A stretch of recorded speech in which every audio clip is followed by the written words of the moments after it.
Ya, terima kasih Anda masih bersama kami. Bagi Anda yang baru saja bergabung, kami hadirkan kembali 3 berita utama hari ini. Diduga tidak bisa berenang, seorang bocah berusia 7 tahun tewas tenggelam saat bermain di sungai. Wakil Presiden Gibran Raka Buming Raka melakukan kunjungan pertamanya ke Sulawesi Selatan. Jelang pelaksanaan Pilkada Serentak 2024, Komisi Pemilihan Umum KPU Sinjai menggelar simulasi pemungutan dan perhitungan suara pemilihan gubernur dan pemilihan bupati.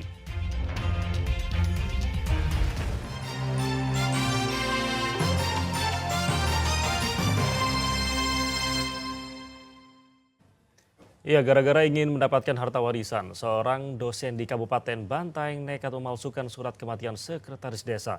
Kejadian ini pun dilaporkan sang sekretaris desa ke polisi. Seorang sekretaris desa Bontolojong, Kabupaten Bantaeng mendatangi Mako Polres Bantaeng guna membuat laporan terkait pemalsuan surat kematiannya. Surat kematian palsu ini dibuat oleh warganya sendiri yang berprofesi sebagai dosen di salah satu kampus di Kabupaten Cileponto berinisial AM. AM diduga telah memalsukan tanda tangan yang mencatut nama pribadi dan jabatan sang sekretaris desa. Dokumen palsu itu dibuat terlapor pada tanggal 27 Oktober 2023 lalu sebagai salah satu kelengkapan berkas di kantor Pengadilan Agama Bantaeng. Pelapor baru mengetahui pemalsuan itu saat pihak Pengadilan Agama Bantaeng menghubungi untuk mengklarifikasi kebenaran surat kematian itu. Terlapor diduga nekat melakukan pemalsuan dokumen untuk menguasai harta warisan peninggalan kedua orang tua sang sekretaris desa. Pemalsuan keterangan ahli waris sama keterangan kematian. Kematian. Oh, berarti ada pemalsuan Pak dokumen itu? Betul ada pemalsuan. Itu tanda tangan ya? Tanda tangan sama stempel. Stempel. Saya ingat beliau mengajar salah satu dosen di perguruan tinggi di Kabupaten Cileponto. Saya dengar mau dibawa ke pengadilan Kabupaten Bantaeng. Hingga saat ini kasus masih dalam proses penyelidikan polisi guna menyimpulkan alasan oknum dosen melakukan pemalsuan. Andi Muhammad Sadi melaporkan dari Kabupaten Bantaeng.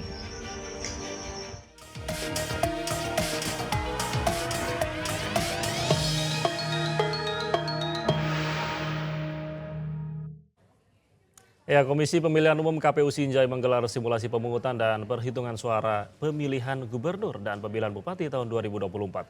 Simulasi digelar untuk mengantisipasi hal-hal yang mungkin terjadi di tempat pencoblosan.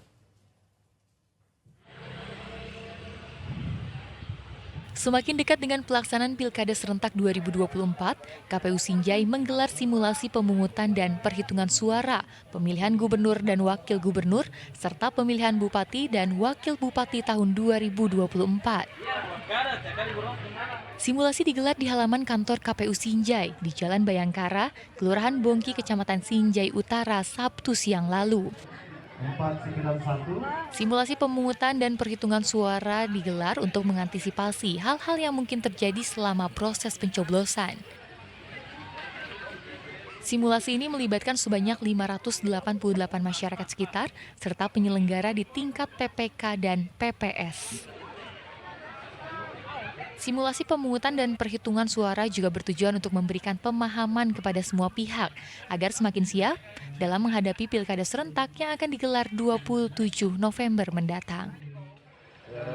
Tujuannya ini untuk memberikan pemahaman kepada semua pihak, baik secara bagaimana prosesnya, dan tata cara pemungutan dan perhitungan suara nanti di TPS.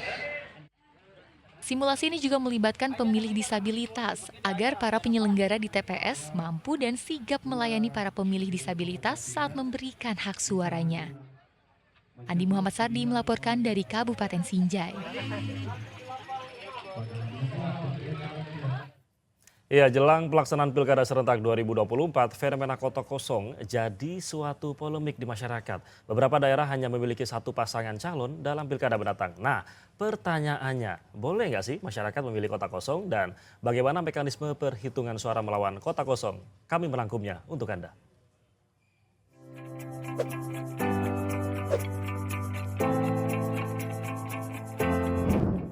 Dalam pilkada biasanya ada 2 atau lebih pasangan calon, tapi ada kondisi pilkada dengan pasangan tunggal. Artinya hanya ada 1 pasangan calon yang mendaftarkan diri, baik sebagai calon gubernur dan wakil gubernur, calon bupati dan wakil bupati, atau calon wali kota dan wakil wali kota. Dalam Pilkada Serentak 2024 kali ini ada 37 wilayah yang memiliki pasangan calon tunggal. Salah satunya di Provinsi Sulawesi Selatan yaitu Kabupaten Maros. Tahun ini hanya ada 1 pasangan calon bupati dan wakil bupati Maros yang mendaftarkan diri dan ditetapkan oleh Komisi Pemilihan Umum Maros, yaitu pasangan Haidir Syam dan Mutazi Mansur.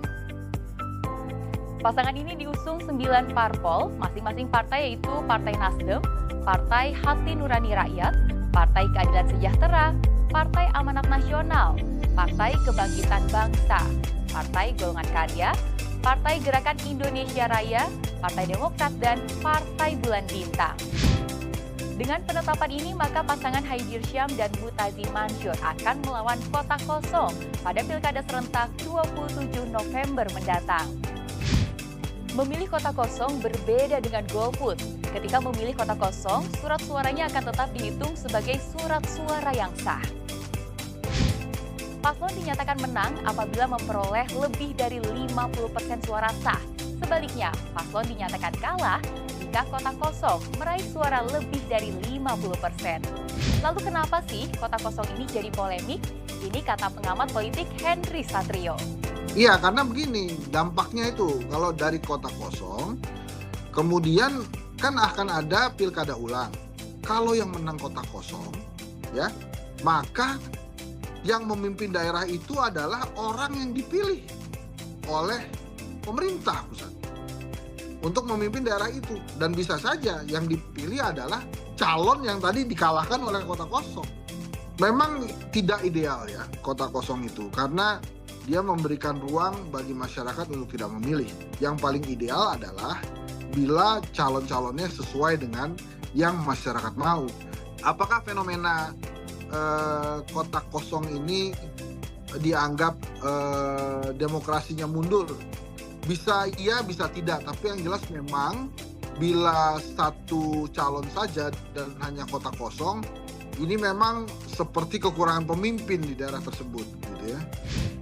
Fenomena kotak kosong unggul dari paslon pernah terjadi di Pilkada Makassar tahun 2018. Paslon tunggal Munafri Arifudin Rahmatika Dewi yang diusung Partai Golkar kalah melawan kota kosong. Sebanyak 53,23% suara memilih kota kosong, sementara paslon Munafri Rahmatika memperoleh 46,77% suara. Nah, aturan mengenai perolehan suara pada daerah pemilih yang hanya memiliki calon tunggal telah diatur dalam peraturan KPU. Jika kota kosong menang, pemilihan ulang dapat dilaksanakan di tahun berikutnya atau sesuai jadwal yang diatur oleh undang-undang. Saat menunggu pilkada ulang, kekosongan jabatan akan diisi oleh pejabat sementara yang ditunjuk Kementerian Dalam Negeri. Tentu ini dilakukan untuk menjaga roda pemerintahan tetap berjalan hingga pilkada ulang dilaksanakan. Meskipun tidak ideal, memilih kota kosong tetap merupakan hak para pemilih yang merasa tak cocok dengan paslon yang disodorkan. Jadi, kamu sudah menentukan pilihan belum? Kalau belum, ayo, masih ada waktu hingga tanggal pemilihan. Jangan lupa untuk gunakan suaramu tanggal 27 November nanti ya, karena pilihan kamu akan menentukan masa depan Sulawesi Selatan.